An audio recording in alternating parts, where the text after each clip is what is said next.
வாழ்க தமிழ் அனைவருக்கும் இனிய மாலை வணக்கம். இங்க வருகை தந்த அனைத்து நிருபர் மக்களுக்கும் மிகுந்த நன்றி. இதுல இருந்தே தெரியுது எவ்வளோ ஆர்வம் மிகுந்த விஷயமா இருக்கு அந்த இவி சார்ஜிங் ஸ்டேஷன் அப்படின்னு.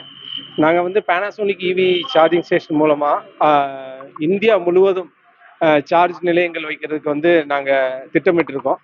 இது நம்ம இந்தியா முழுவதும் ஒரு 21,000 சார்ஜ் நிலையங்களை வைக்கிறதுக்கான திட்டம் நாங்க வச்சிருக்கோம். இதன் மூலமாக ஒரு சார்ஜ் நிலையத்துல மட்டுமே நமக்கு வந்து ஒரு 50ல இருந்து 60 பேருக்கான வேலை வாய்ப்பை நம்மளால உருவாக்க முடியும். அப்போ அது மட்டும் இல்லாம நம்ம வந்து வெளிநாடுகள்ல இருந்து பெட்ரோல் அண்ட் டீசல்ஸை நம்ம வாங்காதனால நம்மளுடைய பொருளாதாரம் உயரும். அது மட்டும் இல்லாம நம்மளுடைய நாட்டோடைய வளம் உயர்றதுக்கான ஒரு வாய்ப்பு இருக்கு.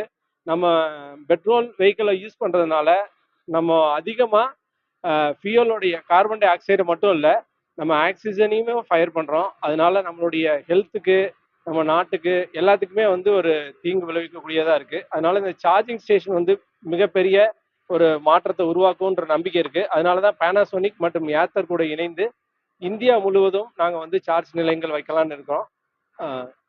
வேற ஏதாவது கொஸ்டின்ஸ் இருந்தால் சொல்லுங்கள். கோயம்புத்தூர்ல இது ஃபர்ஸ்ட் டைமா செட் பண்ணியிருக்கோம் சார். சார் இந்த பிளான் பண்ணது எல்லா மால்லையும், பிவிஆர் இருக்கக்கூடிய எல்லா மால்லையும் பிளான் பண்ணியிருக்கோம். We have very good tie up with PVR cinemas. அதனால அக்ராஸ் இந்தியா ஃபுல்லா 384 லொகேஷன்ஸ்ல பிவிஆர் இருக்கு. அந்த லொகேஷன்ஸ் ஃபுல்லா இது பண்ணியிருக்கோம்.